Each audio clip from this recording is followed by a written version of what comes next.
अस्सलाम वालेकुम नाजरीन, आप सब देख रहे हैं आओ दीन सीखे ऑफिशियल चैनल। लाखों करोड़ों दरूदो सलाम हजूर पाक सल्लल्लाहु अलैहि वसल्लम पर और उनकी आले पाक पर। नाजरीन, लाहौर में एक दूध बेचने वाला रहता था।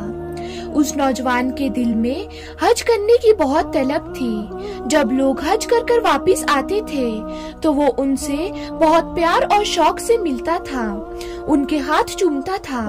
एक बार उसने हज के दिनों में लोगों से पूछना शुरू कर दिया कि हज पर कैसे जाते हैं। किसी ने उसे बता दिया हज के लिए कराची जाते हैं और उसको स्टेशन पर भी पहुंचा दिया। अब वो स्टेशन पर लोगों से पूछने लगा, मुझे कराची जाना है, कराची कैसे जाएं? वो कई दिनों तक लाहौर के स्टेशन पर फिरता रहा। एक बार ट्रेन के कंडक्टर ने सोचा ये बेचारा कई दिनों से फिर रहा है। चुनांचे उसने दूध वाले से कहा, तुम मेरे साथ ट्रेन में बैठ जाओ, मैं तुम्हें कराची ले चलता हूँ। और फिर वो कराची पहुँच गए। कराची रेलवे स्टेशन पर पहुँचकर उसने लोगों से पूछना शुरू कर दिया, मुझे हज पर जाना है, कैसे जाऊँ? किसी ने उसे हज कैंप पर जाने का रास्ता बता दिया। वो हज कैंप पर चला गया। वहाँ पर बहुत से लोग हज पर जा रहे थे, लेकिन इस बेचारे के पास ना टिकट थी, ना पासवर्ड था, ना ही पैसे थे, मगर उसके दिल में हज करने का जज्बा था।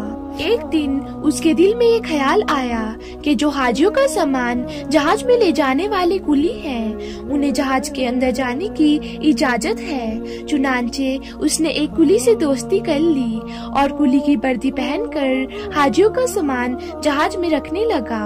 वो दूध वाला सामान रखने के बहाने से जहाज पर आता जाता रहा। जब सामान खत्म हो गया तो वो जहाज के अंदर किसी कोने में छुपकर बैठ गया और अपने कपड़े पहनकर कुली की वर्दी वापस भिजवा दी। लोग अपने कमरों में बिस्तर पर सोते रहे और वो बेचारा बैठ बैठ कर वक्त गुजारने लगा। उसने जहाज पर एक बंदे से कहा कि भाई जब जद्दा आए तो मुझे बता देना। चुनांचे जब जद्दा शहर की रोशनी नजर आने लगी तो उन साहब ने उसे बताया, वो देखो जद्दा आ गया है। इसके बाद वो दूध वाला जहाज के ऊपर चढ़ गया और वहाँ से खड़े होकर समुंदर के अंदर छलांग लगा दी। उसे तो तैरना भी नहीं आता था। चुनांचे वो नीचे गया और फिर ऊपर ही ना आ सका। उस आदमी ने देखा कि ये नजर ही नहीं आ रहा है। वो समझ गया था ये बेचारा डूब गया है। उसने सोचा अल्लाह को यही मंजूर होगा। इसके बाद जब उस आदमी ने हज किया और तवाफ़े ज़ियारत के बाद हरम शरीफ के बाहर निकल रहा था तो उसने देखा वो दूध वाला भी हरम शरीफ के बाहर निकल रहा है। इस आदमी ने फौरन दूध वाले से पूछा, आप तो वही हो जिन्होंने समुंदर में छलांग लगाई थी? तो वो कहने लगा, हाँ मैं वही हूँ। उसने दूध वाले से पूछा, तुम्हारे साथ क्या हुआ?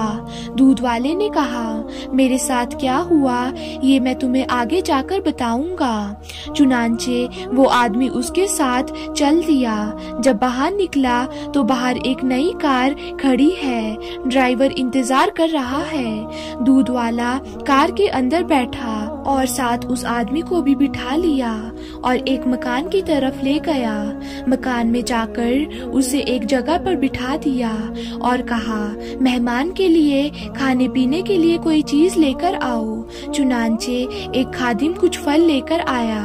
उस आदमी ने हैरान होकर पूछा, भाई मुझे बताओ किस्सा क्या है? तो वो दूध वाला कहने लगा, मैं तुम्हें किस्सा बाद में बताऊंगा, पहले तुम मेरी कार देखो, ये मेरी कार है और ये मकान भी मेरा है। उसने पूछा, ये सब कुछ तुम्हें कैसे मिला? तो दूध वाले ने कहा, ये तो राज की बात है, लेकिन तुम मेरे बारे में जानते हो, इसीलिए मैं तुम्हें बता देता हूँ। फिर दूध वाले ने कहा, मेरे दिल में अल्लाह पाक का घर देखने का बहुत शौक था और उसी का सिला मुझे ये मिला है। जब मैं जद्दा पहुँचा तो मैंने कहा, या अल्लाह, मैं अपने आप को तेरे हवाले करता हूँ। ये कहकर मैंने समुंदर में छलांग लगा दी। मुझे तैरना तो नहीं आता था, बस ऐसे ही हाथ पैर मारता रहा कि लहरें मुझे खुद ही धकेल कर किनारे की तरफ ले जाती रही। मेरे अंदर पानी चला गया और मेरे होश उड़ गए। मैं किनारे पर पड़ा था।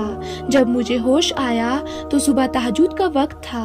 मैंने इधर उधर देखा तो बाहर जाने के सब रास्ते बंद थे। चारों तरफ लोहे की ग्रिल लगी हुई थी। आगे दरवाजा बंद था। मैं उसी ग्रिल के पास बैठ गया। मैंने देखा उस ग्रिल की दूसरी तरफ एक घर है और उस घर के सहन में एक गाय बंधी हुई है और 2 आदमी उस गाय का दूध निकालने के लिए आए हुए हैं, मगर गाय उनसे मानूस ना थी, जिस वजह से वो गाय उन लोगों के काबू में नहीं आ रही थी और वो लोग दूध नहीं निकाल पा रहे थे। लेकिन मेरा तो काम ही यही था।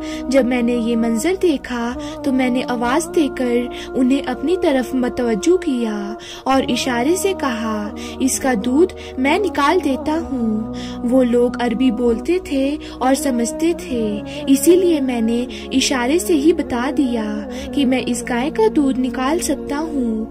अल्लाह की शान देखिए। जहाँ मैं बंद था वो एरिया सामने कोठी में रहने वाले साहब के अंडर में था। उसका एक बेटा था।